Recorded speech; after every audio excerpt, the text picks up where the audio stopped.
एक ऐसा इंसान जिसके घर में वॉशरूम और गैस का चूल्हा भी न था। एक ऐसा इंसान जिसका बचपन गरीबी से लड़ते गुजरा।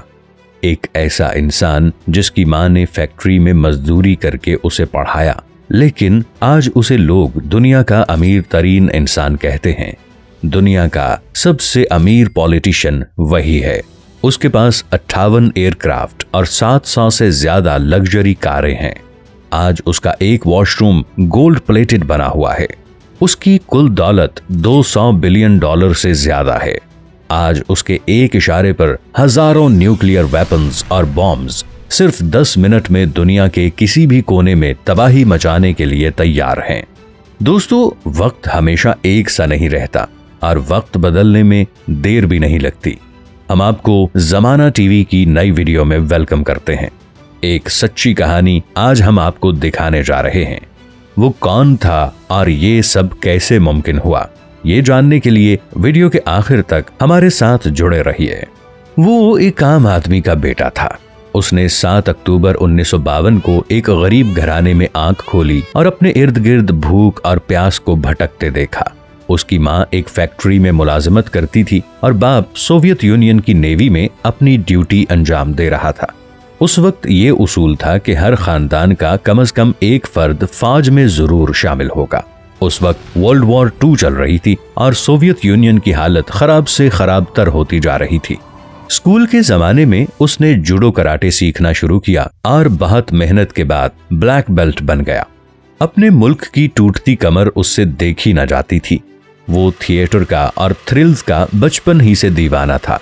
थिएटर में फिल्मों से उसे एक जासूस बनने का शौक पैदा हुआ और स्कूल की तालीम मुकम्मल करते ही वो उस वक्त की मायानाज खुफिया एजेंसी KGB के दफ्तर जा पहुंचा और जासूस बनने के लिए खुद को पेश कर दिया। लेकिन एजेंसी के चीफ ने उसे ये कहकर वापस कर दिया कि वो पहले अपनी तालीम मुकम्मल करे, तब तक वो काफी बड़ा और मजबूत भी हो जाएगा। वो वापस आया और 1975 में लेनिनग्राड स्टेट यूनिवर्सिटी से लॉ की डिग्री हासिल करके फिर KGB में शामिल हुआ। उसने एक जासूस के तौर पर प्रोफेशनल ट्रेनिंग ली और उसे उसकी सलाहियतों की वजह से फर्स्ट चीफ डायरेक्टोरेट बना दिया गया। इस पोस्ट पर काम करने वाले शख्स के जिम्मे फॉरेन अफेयर्स और मुल्क में बसे गैर मुल्कियों समेत अहम पॉलिटिशियंस पर नजर रखना था। उसने इस काम को इतना दिल लगा कर किया कि 1982 तक उसका शुमार माहिर तरीन जासूसों में होने लगा। हालात अपनी रफ्तार से चलते रहे और सोवियत यूनियन के बुरे दिन शुरू हुए। 1989 में उस वक्त के सदर मिखाइल गोरबाचोव ने अफगानिस्तान में तालिबान को खत्म करने के लिए अपनी फौजें उतार दी, लेकिन वहां उन्हें मुंह की खाना पड़ी। दूसरी तरफ वो वॉल ऑफ बर्लिन को बाकी न रख सके और इसे तोड़ दिया गया और बिलाखिर 1991 में सोवियत यूनियन टूटकर 15 मुल्कों में तकसीम हो गया। इनमें से सबसे बड़ा मुल्क रूस था, जिसे अब दुनिया रशिया के नाम से जानती है। 1991 में वो अपनी एजेंसी का लेफ्टिनेंट कर्नल बन चुका था। रूस के वजूद में आने के बाद उसे रूस के फर्स्ट प्रेसिडेंट बोरिस येल्सिन का एडवाइजर बना दिया गया। वो एक शातिर और तजर्बेकार इंसान था।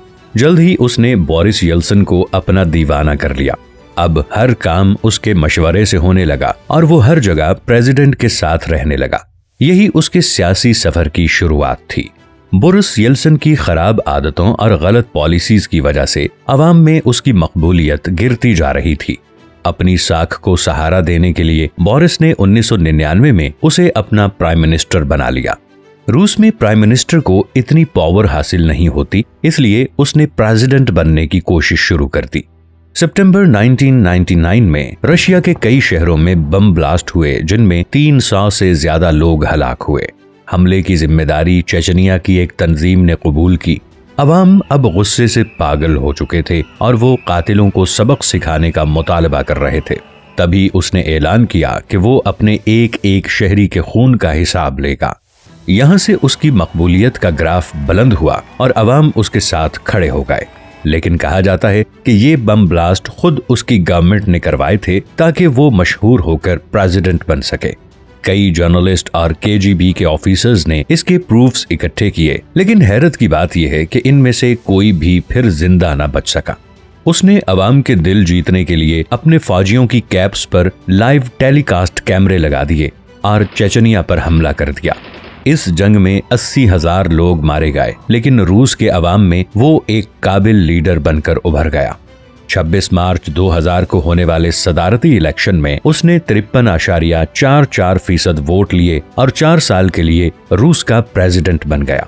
इन 4 सालों में उसने अपने पसंदीदा लोग हुकूमत में जमा किए और मुल्क की तरक्की के लिए जान लगा दी और मुल्क की जीडीपी 5.1% ग्रोथ से 7.2% तक पहुंचा दी।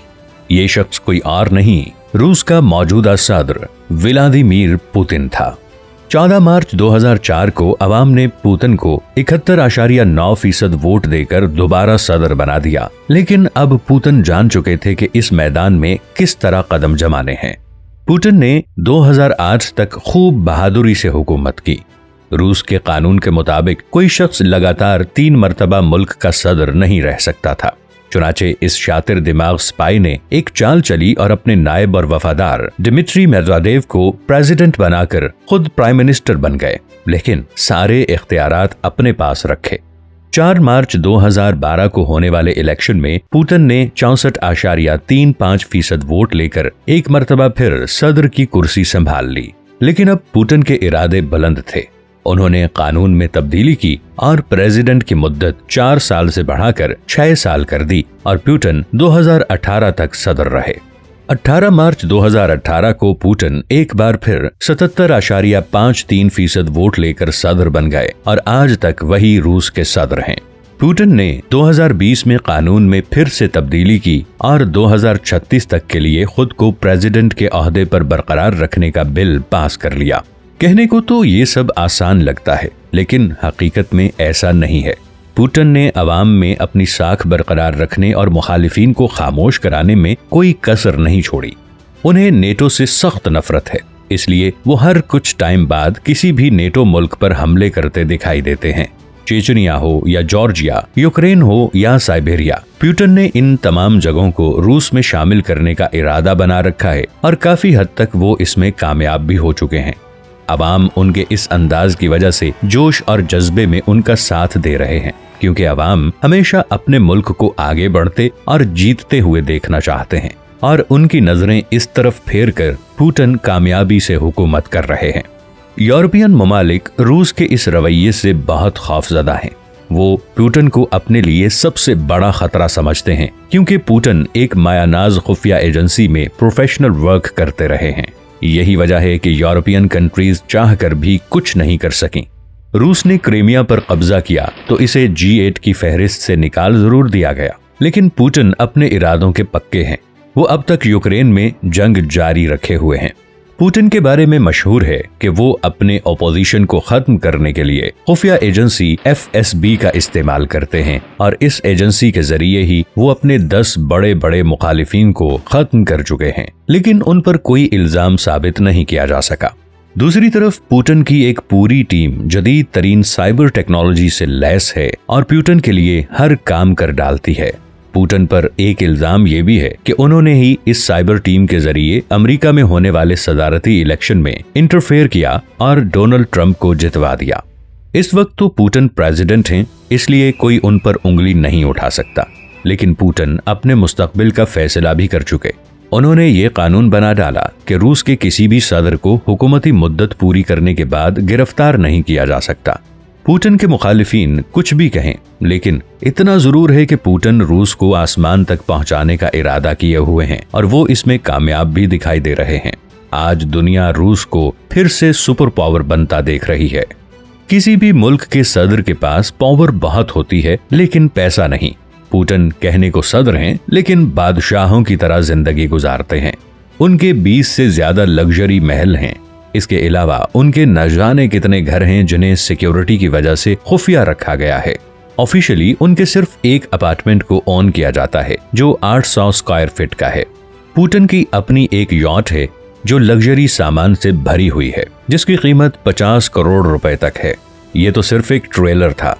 पुतिन की एक दूसरी यॉट की कीमत 260 करोड़ रुपए है। इसके अलावा न जाने कितने यॉट प्राइवेसी की वजह से स्क्रीन पर नहीं आ पाए। पुतिन के पास 700 से ज्यादा कारें हैं, जिनमें दुनिया की हर बेहतरीन कार शामिल है। पुतिन को जो कार पसंद आ जाए अगले ही लम्हे वो उसके कलेक्शन में ऐड हो चुकी होती है। पुतिन के हर सूट की कीमत 5 लाख से शुरू होती है। जिम में एक्सरसाइज करते हुए पुतिन जो बेल्ट पहनते हैं उसकी कीमत 3 लाख रुपए तक बताई गई है। यूं तो उनके पास बेशुमार जेट तैयारे हैं, लेकिन उनका ऑफिशियल जेट IL-96 300 PV है जो जदीद तरीन सिक्योरिटी से लैस है। ये सिर्फ एक जहाज नहीं बल्कि शाहाना महल है। इसमें गोल्ड प्लेटेड मेज और कुर्सियां हैं और वॉशरूम से लेकर मीटिंग रूम तक की हर सहूलत मौजूद है। इसकी कीमत $900 मिलियन से ज्यादा है। पुतिन की हिफाजत के लिए हमेशा 3000 सिक्योरिटी एहलकार जदीद तरीन टेक्नोलॉजी और असलहे के साथ उनके इर्द गिर्द होते हैं। पुतिन सियासत के बादशाह ही नहीं बल्कि हर फन मौला हैं। उन्हें जूडो कराटे, बॉक्सिंग, फिशिंग और हॉर्स राइडिंग करते देखा जा सकता है। पुतिन एक माहिर निशानाबाज हैं। उनकी गोली कभी अपना निशाना नहीं भूलती। नाज़रीन, हमारी फर्स्ट वीडियो आपको कैसी लगी? कमेंट सेक्शन में हमें जरूर बताइएगा। जल्द आपसे एक ऐसी ही नई और इंटरेस्टिंग वीडियो में मुलाकात होगी। अपना ख्याल रखिएगा। अल्लाह हाफ़िज़।